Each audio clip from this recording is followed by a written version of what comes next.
আসসালামু আলাইকুম ফ্রেন্ডস, কেমন আছেন সবাই? আশা করি সবাই ভালো আছেন। আজ আপনাদের জন্য নিয়ে এলাম তবুও মনে রেখো এই গল্পের দ্বিতীয় পর্ব। সবার কাছে রিকোয়েস্ট থাকবে ভিডিওটি শুরু থেকে শেষ পর্যন্ত দেখান। অবশ্যই ভিডিও শেষে কমেন্ট করুন কেমন লেগেছে, যদি ভালো লেগে থাকে একটি লাইক দিয়ে দেবেন। তো ফ্রেন্ডস, চলুন গল্পে ফিরে যায়। মা, এসব আদিক্ষেতা কিন্তু আমার ভালো লাগছে না। একে চোখের সামনে শিমুল ঘুরঘুর করছে, তার উপরে তোমরা বারবার ওকে আমার কাছে ঠেলে পাঠাচ্ছ। এটাই তো আমার নতুন বিয়ে নয় যে নতুন বউয়ের মতো ওকে ট্রিট করতে হবে। এখন আবার ওকে নিয়ে ওর বাপের বাড়ি যেতে হবে কেন?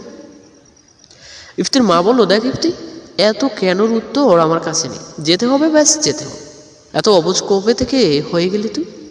আর বলে যাস না তোর বাবা আর আমি ওর বাবাকে জোর করে রাজি করেছি অথয়ের জন্য।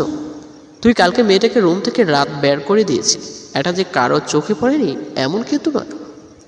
ইফতি বলল, কি হাজির মেয়ের বাবা, এখন সে তোমাদের এগুলো বলেও বেরিয়েছে? ইফতির মা বলল, ও বলেনি, ও কিছুই বলেনি। আমি ওকে অথয়ের রোমের রাতে ঢুকতে দেখেছি। দেখ ইফতি, জীবন কারোর জন্যই থেমে থাকে না। প্রতিটা মানুষ তার জীবনের একজন সঙ্গী চায়। তুই ব্যতিক্রম না। অথয়ের বয়স এখন বাড়ছে, ওর একটা পারফেক্ট পরিবার লাগবে। এই কথাটা মাথায় রাখ। নিজের স্বার্থপরতা নিজের মেয়ের জীবনে কাল হতে দিস না। শিমুর মেয়েটা খুব ভালো, ওকে বকুলের জায়গায় দিতে হবে না। দেখিস, ওকে নিজের জায়গাটা নিজে বানিয়ে নেবে। আর তোরা আজ ওদের বাড়ি যাচ্ছিস, এটা ফিক্সড, কোনো কথা শুনতে যাচ্ছি না। আফসানা বেগম আর কথা বাড়ালেন না। ওনার যা বলার তা বলা শেষ। ইফতি যাই করুক না, ওনার কথা অমান্য করবেন না। উনি যাওয়ার পরই ইফতি হাতে থাকা মোবাইলটা ছুঁড়ে ফেলে দিল। বিছানার মাথার আগে ফেটে যাচ্ছে, মাথার রগগুলো ফুলে গিয়েছে। সব তছনছ করতে মন চাইছে, কিন্তু সে কিছুই করতে পারছে না। হাত দুটো দিয়ে মাথা চেপে ধরে বিছানায় বসে পড়ল। বকুলের একটা বড় ছবি বেডরুমের বিছানার বিপরীতে লাগানো। ছবিটা ইফতির খুব প্রিয়। বকুলের ছবিটায় ওর দুষ্ট হাসিটা স্পষ্ট, চোখ মুখ উজ্জ্বল। এই মুখশ্রী কার না পছন্দ? ছবিটা যেন জীবন্ত। এখন ইফতিকে বলে উঠবে, মার কথা কিছু মনে করো না, জানোই তো মা একটু রাগি। তোমার জন্য ব্ল্যাক কফি করে আনছি, কফি খেলে দেখবে মেজাজ খারাপটা আর থাকবে না। কথায় আছে তিতায় তিতা কাটে, বলে খিলখিল করে হাসবে। বকুলের চাঞ্চল্যতা যেন ইফতির সর্বত্র গিরেছিল। কেন তার বকুলকে ছেড়ে নিল নিয়তি? কেন আল্লাহ তাকে তার ভালোবাসা থেকে দূর করে দিল? এমনও যদি হওয়ার ছিল, কি দরকার ছিল মায়া বানানো? বকুলের ছবিটার দিকে তাকিয়ে আছে ইফতি, অজান্তেই চোখ থেকে পানি পড়ছে। সে জানে তার বকুল আর ফিরবে না, না ফেরার দেশে সে হারিয়ে গেছে। তবুও মন যেন মানে না। আজ 2 মাস পরেও বকুলের স্মৃতি আঁকড়ে আছে সে। ছবির দিকে তাকিয়ে বলতে থাকলো, হতে পারি স্বার্থপর, হতে পারি অবুঝ, হতে পারি সবচেয়ে নিম্ন শ্রেণী, কিন্তু দিন শেষে আমার বৃত্তের কেন্দ্র কিন্তু তুমি। তুমিহীনা আমি পালনি, সত্যি পালনি। দুপুরে খাবারের জন্য সখিনা শিমুলকে ডাকতে এলে শিমুলকে অথয়কে কোলে নিয়ে ঘুমিয়ে থাকতে দেখে। হালকা ডাক দিতেই শিমুল দরফড়িয়ে উঠে পড়ে। খালা আবারে ডাকছে ছোট ভাবি। শিমুল বলল, তুমি খেয়েছো? সখিনা বলল, না এখনো খাইনি। শিমুল বলল, ও তাহলে ভাত নিয়ে এখানে একটু বসো কেমন? বাবু গভীর ঘুমে, কেউ না থাকলে হঠাৎ উঠে ভয় পাবে, ঠিক আছে? সখিনা বলল, আচ্ছা। সখিনা মেয়েটার বয়স খুব বেশি না, 13 কি 14 হবে। তবে মেয়েটা খুব চটপট। বকুল নিজ উদ্যোগে ওকে স্কুলে ভর্তি করিয়েছিল, এবার 7-এ পড়ে। মেয়েটার কাজ একটু ঝটফট, কিন্তু নিপুণ শিমুলের বেশ লাগে মেয়েটাকে। তবে একটু বেশি ভকভক করে। এই বয়সে এটা বেমানান তা নয়, কিন্তু কিছু কিছু সময় বিরক্তিকর লাগে। খাবার টেবিলে সবাই উপস্থিত। বিয়ের কারণে যে আত্মীয়রা এসেছেন তারা খাবার পর চলে যান। শিমুল এত দেরিতে আসায় সবার ভেতরে একটা কানাঘুষার ব্যাপার চলছে। আফটার অল বউ বলে কথা। আফসানা বেগম কাছে এসে বললেন, শিমু, তোমার নিশ্চয়ই ক্ষুধা লেগেছে? শিমুল বলল, না মা, তেমন কিছু না, আসলে অধকে ঘুম পাড়াতে পাড়াতে ঘুমিয়ে পড়েছিলাম। এতটা বেলা হয়ে গেছে, চেয়ারই পাইনি। ইফতির মা বলল, ভালো করেছো, তোমাকে সকালে একটু টায়ার্ড লাগছিল। বকুল বলল, কি গো এসো বউ, মাকে দাঁড় করিয়ে রাখবে নাকি? মা আপনি বসুন, আমি বেরিয়ে দিচ্ছি। ইফতির মা বলল, সেটা কি দরকার? বকুল বলল, বসুন না মা, আফসানা বেগম বহু মানা করার পরও শিমুলের কাছে তাকে হার মানতে হলো।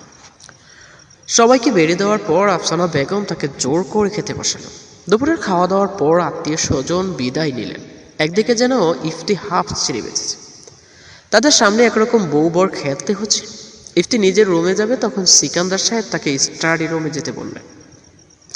ইফতি ভালোভাবেই বুঝতে পারছে কি নিয়ে কথা হবে। তার বাবা হয়তো কারণে তাকে ডাকেনি। ইফতি, বসো, বসে কথা বলাটা দরকার। ইফতি বলল, জি বাবা, বলো, শুনছি। ইফতির বাবা বলল, হারুন সাহেবকে আমি ফোনে বলে দিয়েছি তোরা 4:30টায় এখান থেকে বের হবি। ইটস অলরেডি 4টা বাজে।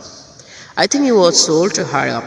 বৌমাকে বল রেডি হতে, মেয়েদের রেডি হতে টাইম লাগে। ইফতি বলল, বাবা, অথই আর শিমুল গেলে হয় না? হয়তো আমাকে এর মধ্যে টানা ক্ষেপ দরকার। শিমুলের বাবা বলল, শোন, মানুষ সামাজিক জীব, তার জীবন সমাজকে ঘিরে হয়। আমি জানি তোর উপর আমরা চাপ সৃষ্টি করছি, কিন্তু সত্যি বলতে এটা অপ্রয়োজনীয়। আজ 2 মাস তুই অথইকে কতটাটুকু দেখেছিস? তুই বকুলের সুখে এতটাই বিবর যে মাঝে অথইকে খেলতে যেয়ে চেয়ার থেকে পড়ে থুতনি ফাটিয়ে ফেলেছে, অথচ তোর খেলেনি। মেয়েটা বাবা বলতে পাগল, অথচ তুই ওকে 5 মিনিট সময় দিস না। আচ্ছা, ওর এই বাড়িতে বয়সে একটা পারফেক্ট পরিবার কি ওর প্রাপ্য না? মা বলতে মেয়েটা পাগল ছিল। শিমুল অনেকটা নয়, পুরোটাই ওকে সামলে নিয়েছে। এখন ও যদি দেখে ওর মামনি আর বাবার মধ্যে সম্পর্কটা ভালো না, লাইক আদার চাইল্ড, ওর সাইকোলজিতে এটা কতটা ইম্প্যাক্ট পড়বে তার তো অজানা নয়। আর বন্ধু বন্ধু হয়ে যে দাম্পত্য কাটানো যায় না তা তো নয়। তোরা বন্ধু হো। ওকে ভালোবাসতে আমি বলবো না, তবে ওকে বন্ধুর জায়গাটাতে, এটা নিজের জন্য নয়, অথয়ের জন্য দাও কো। ইফতি তার বাবার কথাগুলো মন দিয়ে শুনেছিল। একটি কথাও ভুল বলেনি তিনি। তার প্রতিটি কথা, প্রতিটি পয়েন্ট একদম ঠিক। বলে না, বাবা মা কোনোদিন ভুল হন না, আমরাই কেন জানি তাদের কথা বুঝতে চাই না। ইফতি শিমুলকে সকালে এতটা উল্টাপাল্টা জিনিস বলেছে যে এখন তার সামনে যেতে মন খচ্চর খচ্চর করছে। না পেরে শকিনাকে ডাকছে। শকিনা বলল, ভাইজান ডাকছিলেন? ইফতি বলল, বাবিকে গিয়ে বল রেডি হয়ে অথইকে নিয়ে নিচে নামতে, আমি গাড়িতে অপেক্ষা করছি। শকিনা বলল, যে আচ্ছা ভাইজান, আর কিছু কম? দমকেশ্বরে বলল, ওই ঠিকভাবে উচ্চারণ কর। শকিনা বলল, জি আচ্ছা ভাইজান, আর কিছু বলবো? ইফতি বলল, এবার ঠিক আছে, না এটা বললেই হবে, এখন চল। শকিনার এক সমস্যা, নিজের আঞ্চলিকতা ছাড়তে পারে। মেয়েটা চাইলে শুদ্ধ ভাষায় কথা বলতে পারে, কিন্তু বলেন মাঝে মাঝে ইফতির ঝাড়ে যদি বলে। এছাড়া কুমিল্লা খুলনা মিলিয়ে একটু একটা মিশ্রিত ভাষা বলে। বিগত আধা ঘন্টা যাবৎ ইফতি গাড়ির সামনে দাঁড়িয়ে আছে। শিমুলের খোঁজ নেই। ইফতির মেজাজ বিগড়াতে লাগলো। এত দেরি কেন হচ্ছে? এমনি কি তবে বিয়েবাড়ি সাজ দিতে বসলো? আধা ঘন্টা পর বকুল নেমে এলো অথইকে নিয়ে। পরনে তার ক্রিম গোল্ডেন হিমি কাজের জামদানি শাড়িটা যেন হলুদটে ফর্সা গায়ের সাথে মিশে আছে। চোখে কাজল, চুল খোলা, বাতাসে চুলের সাথে কানের জমগুলোও দুলছে। হালকা সাজে মোমের পুতুল লাগছে যেন শিমুলকে। দূর থেকে মনে হচ্ছিল বকুল তার কাছে আসছে। খুব কাছাকাছি এলে ইফতির ঘোর কাটে। এটা বকুল নয়, এটা শিমুল। দুবোনকে দেখতে অনেকটা একই রকম লাগে, যদিও এই প্রথম ইফতির কাছে এটা ধরা পড়েছে। ইফতির নিজের উপর মেজাজ খারাপ লাগছে। সে কি করে শিমুলকে বকুল ভেবে নিল? বকুল ফিরবে না, কোনো দিনও ফিরবে না। কোনো কথা না বলেই ইফতি গাড়িতে উঠে পড়ে। শিমুলও কোনো কথা না বলেই। একই গাড়িতে পাশাপাশি দুজনের মধ্যকার দূরত্ব দুহাত নয়, অথচ তাদের মনের দূরত্ব বহু মাইল।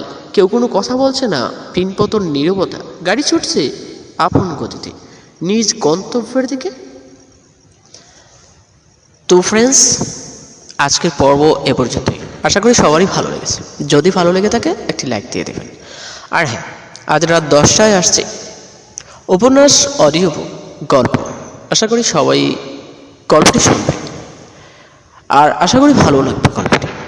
আর প্রতিদিন রাত 10টায় এই গল্পটি দেওয়ার ইচ্ছে রয়েছে। আপনাদের সাড়া পেলে অবশ্যই দেবেন। আশা করি সবাই কমেন্ট করতে পারবেন। আজ আসি, দেখা হবে নতুন পর্বে। আল্লাহ হাফেজ।